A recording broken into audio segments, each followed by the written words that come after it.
Bonjour à tous et bienvenue dans une nouvelle capsule. Dans cette capsule, nous allons en apprendre un peu plus sur la nature des différents signaux existants.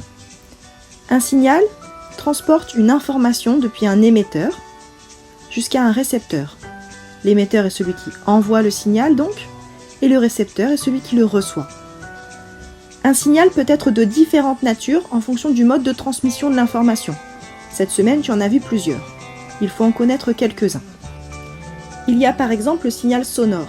Un signal sonore se transmet grâce au son. Il y a aussi le signal lumineux qui se transmet grâce à la lumière. Mais encore le signal électrique qui est transmis grâce à l'électricité.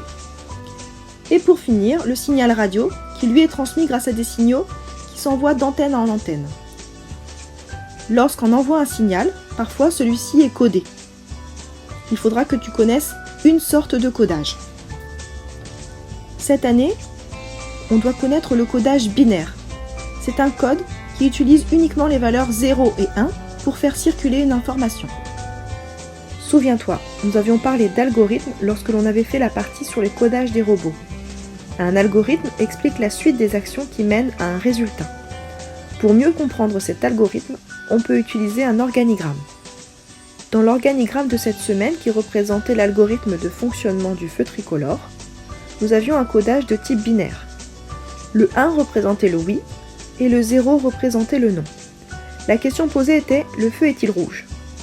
Si le code envoyé était un 1 et que l'on voulait donc dire oui, l'action à faire était d'attendre. En revanche, si l'envoi du signal était représenté par un 0, cela voulait dire que le feu n'était pas rouge et donc l'action à mener était de démarrer. Voilà, j'espère que tout est clair pour toi et je te dis à la prochaine.